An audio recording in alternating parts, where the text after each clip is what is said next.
It's such an important point, and we all live in echo chambers to some extent. Do you feel that social media is making anti-Semitism worse in parts of the world when we're seeing people share images, AI images, for example, the all eyes on Rafah, without actually doing their homework, without doing the digging, and without really factoring in that Hamas launched this attack on October 7? What are your thoughts on that, Josh? Yeah, I mean, I've covered this at length, actually. I recently appeared on the UK station Talk, where I spoke at length about this, because there is this intense double standard when it comes to the all eyes on Rafah. Because where were all of these people? Where were they sharing these graphics when it came to October the 7th? I mean, you know, I've been hearing very disturbing reports just this week about how forget Jewish students here, even non-Jewish students who have tried to show solidarity with Israel on UK campuses have been facing, especially my alma mater of Nottingham, have been facing harassment, intimidation on a scale completely unimaginable before this. You know, before October the 7th, I will, for the interest of this program, I will say, listen, I am Jewish. I have a vested interest in this. I've got family who live in Israel. But before October the 7th, I always thought, I never understood how the Holocaust could physically happen, how people could just sit around whilst the Jewish race was being persecuted in their millions. After October the 7th, seeing not just the inactivity of people, but the hypocrisy, the double standards, and the way people have been brainwashed by Hamas propaganda, I now, unfortunately, fully understand that concept. And that, to me, is terrifying. And this is the thing, Gabriella, the fact is, I should not be discussing this on your program.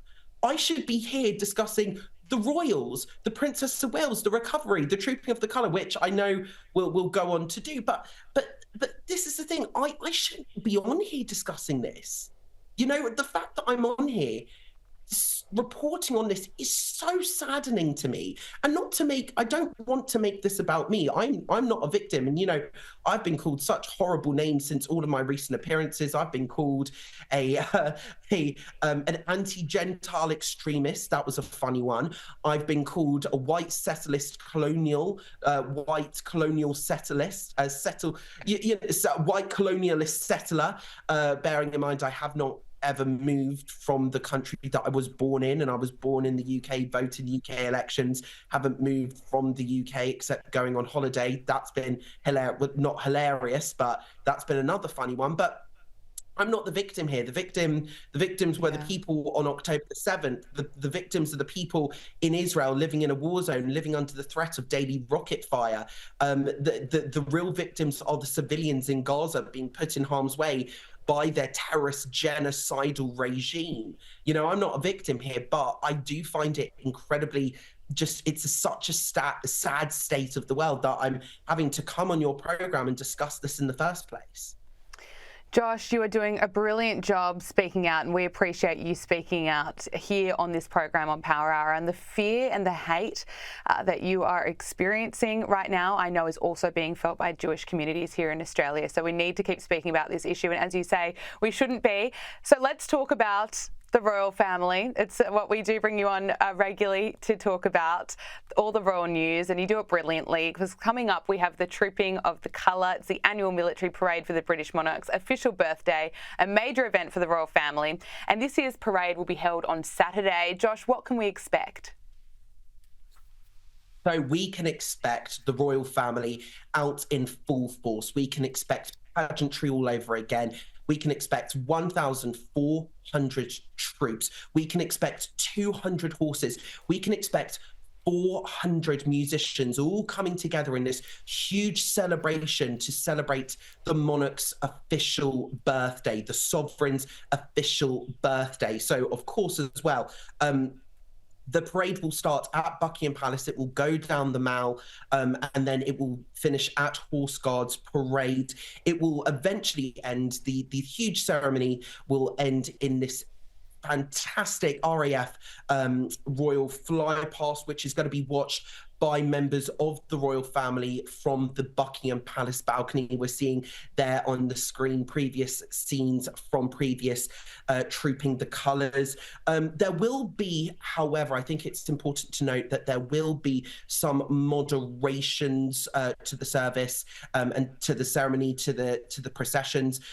We know that Her Royal Highness the Princess of Wales will not be in attendance as she recovers from cancer and as she receives preventative chemotherapy treatment. She's not expected to attend. We've also there will also be a moderation to how the king will conduct himself, because usually the sovereign will inspect troops very slowly. They will inspect the 6 guard units, they will inspect the household cavalry, and then the king's troop. They will usually the king would inspect these troops on horseback.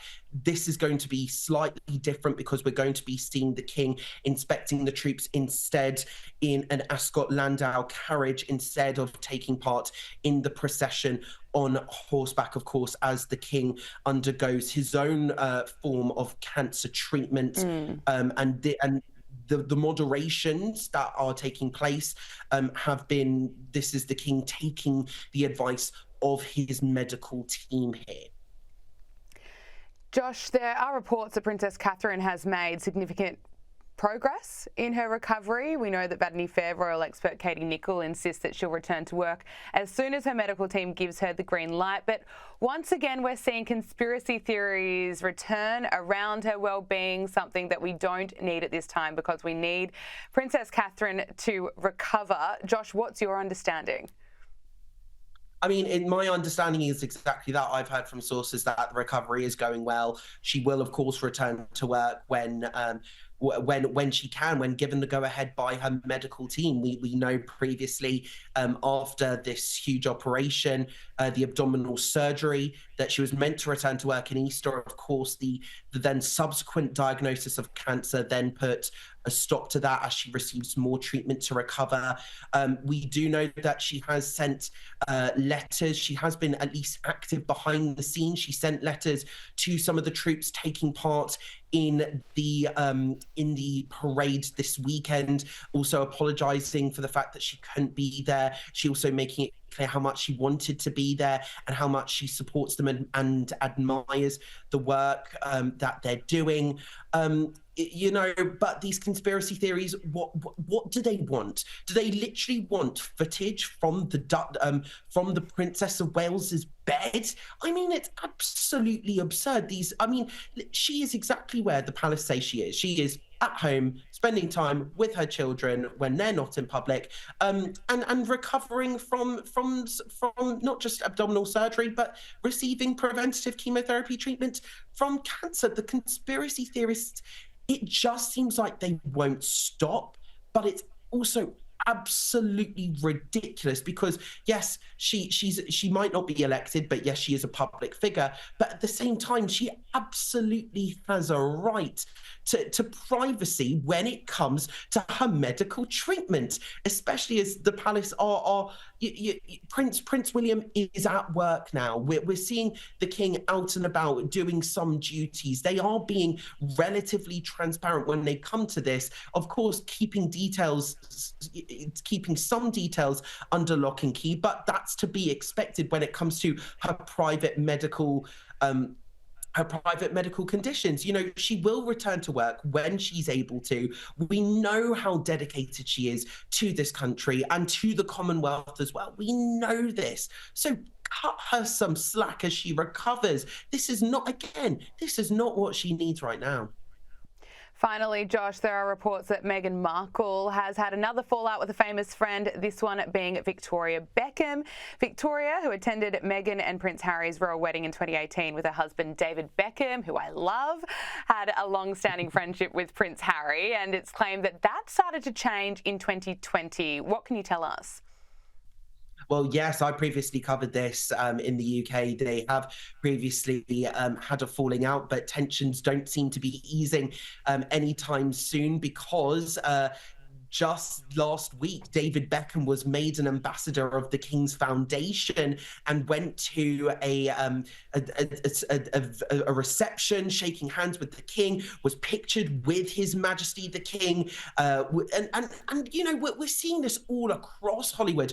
You know, there's been also very much reports this week by my good friend Richard Fitzwilliams talking about how Meghan and Harry, they're not necessarily receiving the sort of showbiz invites that they might want to receive. You know, they're not going to the Met Gala. They're not going to the Oscars. They're seen as almost this sideshow. And actually, funny enough, we're seeing Oprah Winfrey on the screen now, that infamous interview.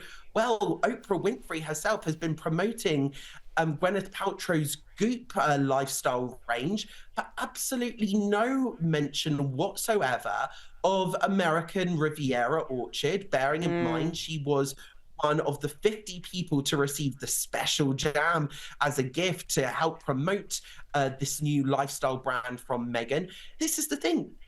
We're seeing more and more, I've previously said in the program, we're seeing all of the Hollywood stars cozy up to Prince William at the BAFTAs, and more we're hearing all of these reports how all of these stars are very much distancing themselves from Harry and Meghan.